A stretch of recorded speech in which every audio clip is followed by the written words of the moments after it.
Hi everyone welcome back to Rashmi tutorial. आज class रे आमे जीके रिलेटेड किछि क्वेश्चन डिस्कशन करिबा जोटा कि भेरी भेरी इंपोर्टेंट आगो को जो भी एग्जाम आसुची आपण मानकर एलएसआई एग्जाम हो किंबा एसएफएस आ एसआई एग्जाम हो नहले सीटीबीडी एग्जाम हो ए जो जीके आमे नेचुरल रिसोर्सेस ऊपर ए जो चैप्टर नेचुरल रिसोर्सेस तो से चैप्टर रिलेटेड किसी क्वेश्चन डिस्कशन करवा जदि आपण मानक ये क्वेश्चन आंसर गुड़ाक आसब लाइव चैट बॉक्स रे आंसर देबे बट एगुड़ाक बछा बछा क्वेश्चन एग्जाम रे पढ़ला भाया आशा करी आज क्लास आपण मानक बहुत भल लगे जदि भी भल लगे ताहले प्लीज निज फ्रेंड्स मानक सहित शेयर करदेवे लाइक करेंगे कमेंट करेंगे आपण मैंने जानते प्रत्येक दिन 7टार क्लास आउ डिस्क्रिप्शन बॉक्स रे मु टेलीग्राम चैनल लिंक दे देछि आपण माने सेठी जॉइन हो गले क्लास रो लिंक 30 मिनिट आगरु पाई जिवे।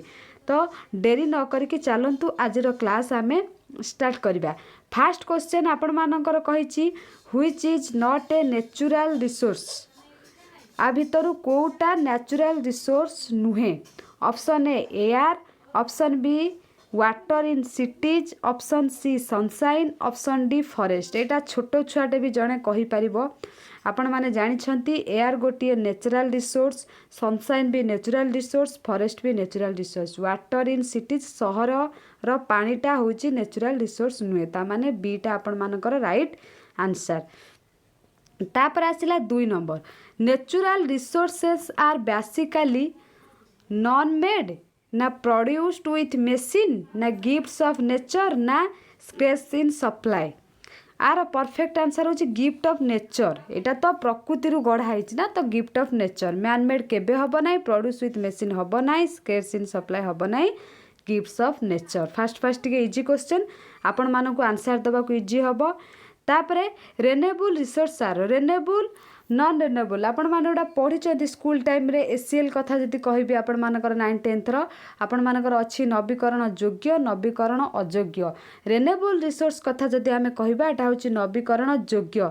जेमिति कि ऑप्शन ए आपण मानकर आंसर देछि reproduce, option A reproducible, option B irreproducible, तापर option C produced with artificial process, option D both A and B.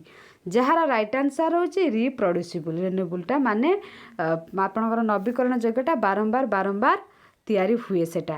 तापर आसिला number 4 which of the following is not a renewable resource. Option A wood, option B biogas, option C petrol, option D wind energy.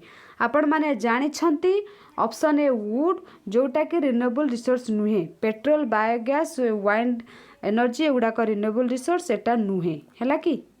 तापर आसिला 5 number कहिछि the sources of non renewable energy are option A industry, option B thermal power station, option C fossil, option D both A and B. Non renewable माने आपण मानकर नवीकरण अयोग्य जोड़ाक हैला कि जहार राइट आंसर होछि ऑप्शन सी फसिल, इंडस्ट्री नुहे थर्मल पावर नुहे हैला कि।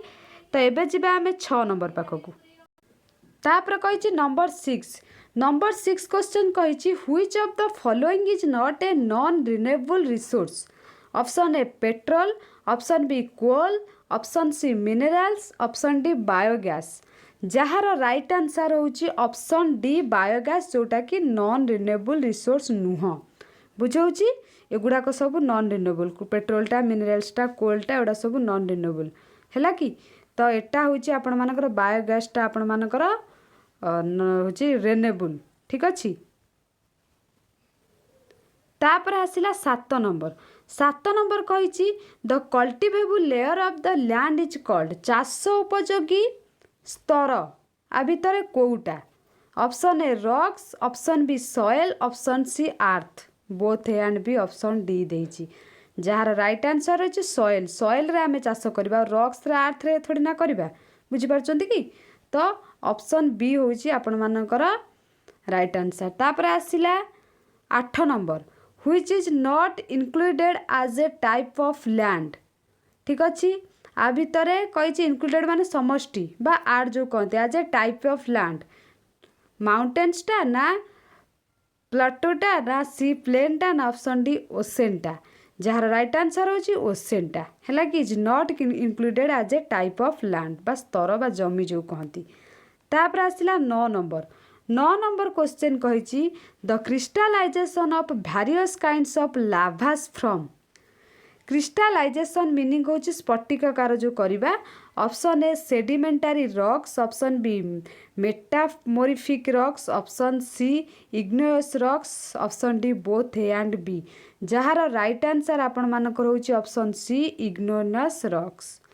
तापर आसिला 10 नंबर आपण मानकर कही acidic rocks contain quartz of माने बालुका प्रस्तार केते कंटेन माने केते दरकार करे 60 to 75%। Option A, option B 50%, option C less than 50%, option D 50% to 60%। जार राइट आंसर होची आपण मानकर ऑप्शन ए 60 to 75%।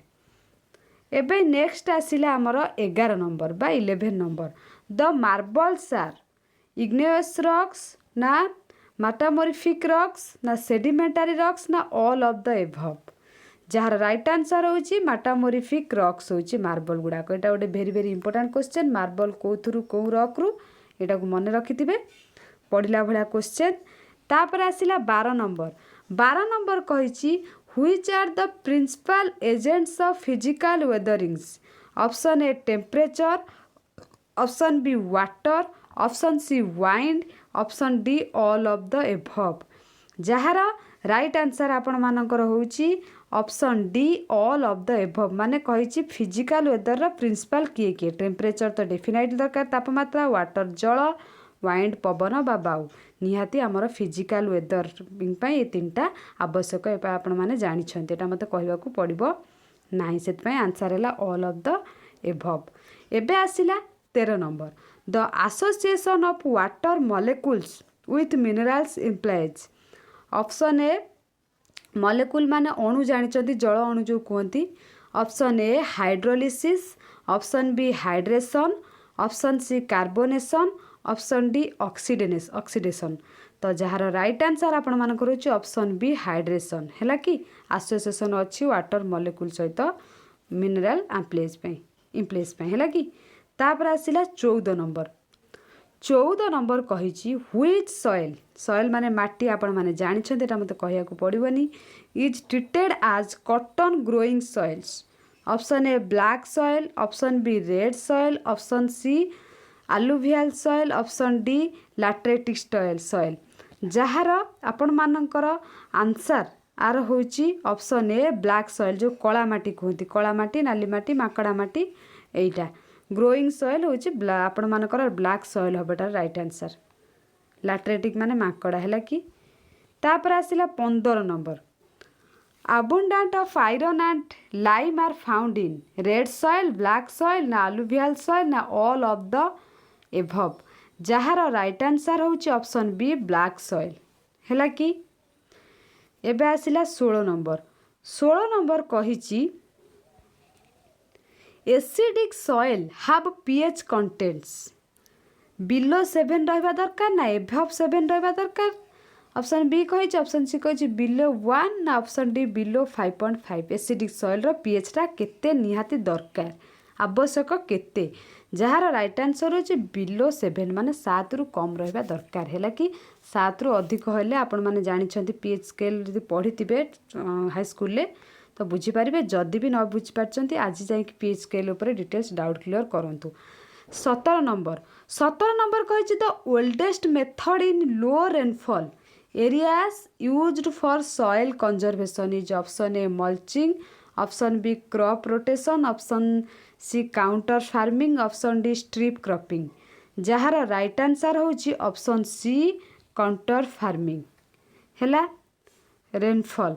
तापर 18 नंबर कही mulching is method use to check soil erosion. तापर option B deforestation, option C air pollution, option D noise pollution. जार right answer होची option A soil erosion. ठीक अच्छे। तो एबे आसिला 19 number which method of soil conservation is effective against kind as well as water. एटार option add करया पई भूली जाइछि फिर भी मु आपण मानको एठी ऑप्शन गुडा को कहि दउछि ऑप्शन 1 आपण मानकर मल्चिंग्स एठी लिखि दउछि मल्चिंग्स तापरे ऑप्शन 2 होछि क्रॉप रोटेशन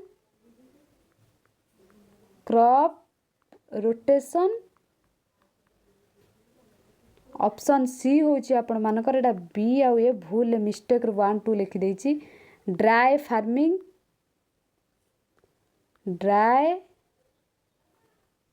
फार्मिंग तापरे स्ट्रिप क्रॉपिंग ऑप्शन डी होछि स्ट्रिप क्रॉपिंग ठीक अछि स्ट्रिप क्रॉपिंग जहार राइट आंसर आपण मानकर एटार होछि भलो से क्वेश्चन भी आउथर देखंतु which method of soil conservation is effective against kind as well as water option A mulchings option B crop rotation option C dry farming option C strip cropping जहार राइट आंसर होछि option A mulchings mean को सुखिला स्तर जो कहंती हैला कि ये तो थिला आजिर बछा बछा किछि क्वेश्चन जोटा कि भेरी भेरी इंपोर्टेंट जदि ए चैप्टर रिलेटेड आहुरी भी क्वेश्चन आपण माने कहउचंती आनिबा पई बा चाहउचंती आनिबा पई मु डेफिनेटली आसंता काली ए रिलेटेड आहुरी अधिक क्वेश्चन नै के आसी जदि आपण माने कमेंट सेक्शन में कमेंट करिवे आ ए जो आमे 19 टा क्वेश्चन आज डिस्कशन करले इंपोर्टेंट क्वेश्चन आपण माने केटा आंसर बा केतेटा आंसर परफेक्ट